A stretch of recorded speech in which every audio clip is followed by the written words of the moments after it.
The episode explores Asian glow, a reaction to alcohol that causes redness and other symptoms. It suggests this condition may have benefits in fighting diseases like tuberculosis. If you've tried alcohol, you might remember the first time as some rebellious choice or as part of some holiday ritual like champagne at New Year's. Or it could have been by accident. I had mine in the middle of winter, somewhere around this time of year. I was only about 8 or 9, and a snowstorm had hit the tiny town I lived in along Washington State's border with Canada. The power had been knocked out, and the house was freezing. So my mom gathered me and my brother and my sister and gave us a tiny sip of cognac to keep us warm. Telling it now, it kind of feels like something out of a novel, but if you're Katie Wu, that first sip can also be pretty mundane. I vaguely remember taking that little errant sip of wine at some dinner party my parents had when I was a kid. I don't think that did anything to me except make me go, I'm spitting this out. Years later, Katie finally tried another drink. Because I was a very, very, very well-behaved high schooler. And I sort of already knew what was coming because I had watched my parents get extremely red and goofy and sweaty and warm every time they went out and had sake or red wine. I knew what was likely in my future. Like clockwork, when Katie started to sip that drink in college, her face bloomed red. I would compare myself to a human stop sign, or if Rudolph's nose was the entirety of my face, like truly the warmth blooms from my cheeks and then spreads all over and even starts to creep down my neck. You can see it from across the room. Yeah, for me, it gets splotchy. You know, like I notice like I have this splotch on my arm or on my legs or something. Yeah, it's almost like a weird allergic reaction. Yes. I once had a friend like accidentally walk past me and touch my face just incidentally. And he pulled his hand away like he had just touched a hot tea kettle. And he literally went, whoa, your face is so warm. This happens because she and I get what's commonly called Asian flush or Asian glow when we drink. Katie is just one of what researchers estimate to be about 500 million people with the condition. Now, not everyone who has it will experience it in the same way. A lot of people will have redness, not just in their face, but a little bit all over the body. Some people will start to sweat. Some people will actually start to feel a little bit nauseated. Other people will even get a little bit dizzy. For me, my top symptoms are definitely redness, warmth in the face, and tons of nausea and dizziness. As a staff writer for The Atlantic, Katie wrote an article on the topic. She mentions that mostly East Asian people have this reaction, hence the name. The kind of nitty-gritty of this is, honestly, poison is building up in your body. So one of the kind of natural breakdown products of alcohol is this compound called aldehydes, and they occur in a bunch of different forms. But for people with Asian glow or alcohol flush, they lack the molecular machinery to break down those toxic aldehydes. And so they're kind of sitting there with poison stewing in their tissues for a lot longer. And aldehydes in the body don't just come from alcohol. They also build up naturally as part of your metabolism. So why would evolution make it so that some people, a pretty sizable amount, can't properly break down aldehydes? Today on the show, Katie shares how this biological process goes haywire, and one theory as to why it might have been a powerful tool for some of our ancestors to survive disease. Yeah. And what is just wild about that is it is one of the most common genetic mutations out there. And scientists have actually nailed it down to a single change in a single gene, aldehyde dehydrogenase 2. And so everything is kind of in there in the name. It dehydrogenates aldehydes, which effectively means it is in its functional form breaking down these toxic aldehydes.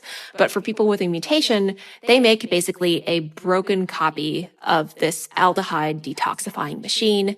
And so the aldehydes build up.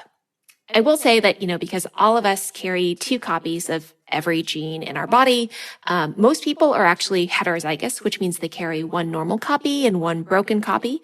That's the case for most people with this condition. But the effect is dominant, which means even if you have just one broken copy, you're generally going to experience some of those symptoms, and they can get actually pretty bad. What are aldehydes? Like, why are they so toxic? Right. So aldehydes, in short, are carcinogens. They are these pretty toxic compounds that can actually do direct damage to DNA and proteins if they sit around too long in your cells. They will, cause literal mutations in our genetic code, and that's really not great. Yeah, and so everyone has 2 copies of a gene, right? Like one from each parent. We just talked about that. What would happen if you had 2 copies of this genetic mutation and you're not processing this alcohol at all? Right. To have absolutely no functional copies of this gene means that anytime that you accumulate aldehydes in your body, whether it's because you're drinking or just living as a normal human who is producing aldehydes as a normal part of metabolism, the aldehydes are not really going to go away very quickly, which means more damage to DNA, more damage to proteins. Your cells are just going to be kind of living in a rougher state of things, more stressed, more damage, more opportunity for things to go awry.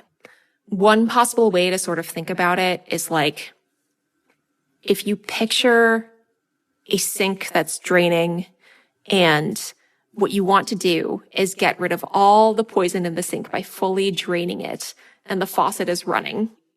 There's no way to totally shut off your aldehyde faucet because your body is constantly metabolizing something. People who have 2 normal copies of aldehyde dehydrogenase have a completely unstopped sink. The stopper is totally lifted. And if you are heterozygous, you have just one defunct copy.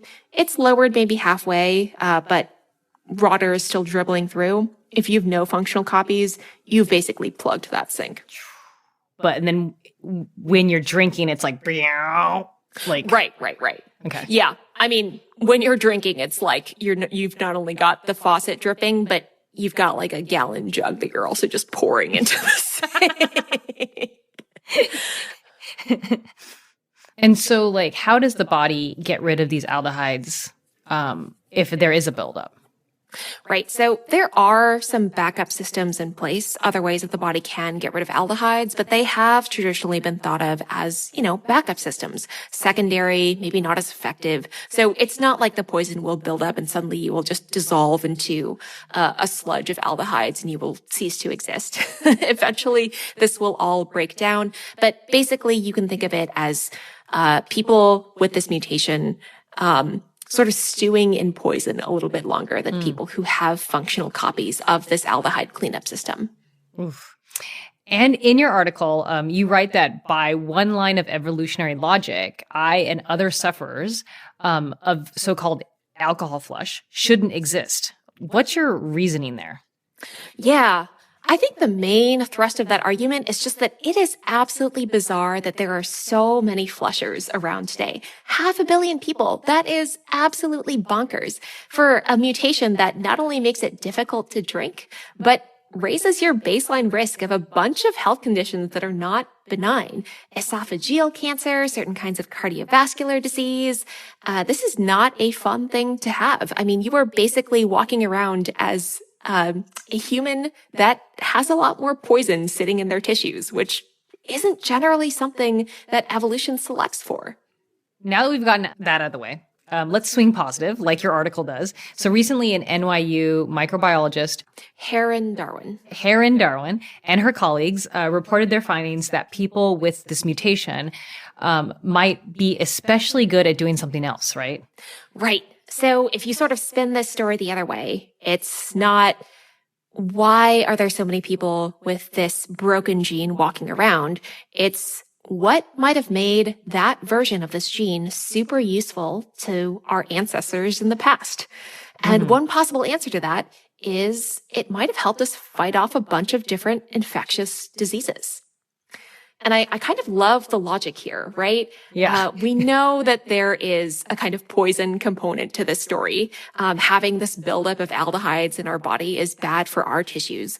But aldehydes are such a kind of all-purpose toxin that the idea is they could be harming microorganisms that wanted to hurt us as well. And so maybe our bodies just kind of wised up to the system and they were like, okay, we're making all of this toxic trash. Maybe that can actually be useful for defending ourselves, which has to come into play really often. Specifically related to tuberculosis. Yeah, so one of the most intriguing possibilities is that this could have been useful against ancient outbreaks of tuberculosis. And that's actually a really compelling idea because we know that tuberculosis or TB has been one of the greatest infectious killers in history. If there was even a slight advantage to carrying this mutation, if it meant that people were even slightly better at suppressing bacterial growth or spreading fewer of the bacteria to others, then that might have been enough to help this mutation sort of build up in the population and reach some of the numbers that it did today. And we should also note that this work is currently under review at the journal Science. So it hasn't actually been given like peer review a thumbs up yet, right? Yeah, exactly. And there was a note in your article, I remember, that you said that like, this is a hypothesis, right? Like it might not have helped TB. So we should just be like a little cautious about kind of making that connection. I think that's absolutely right. You know, the TB idea, I think, is a really compelling possible example. It is tricky to prove though, right? And we know that, for instance, aldehydes can kill TB in the laboratory. That is super compelling, but it doesn't necessarily mean that TB is what drove this mutation to prominence thousands of years ago.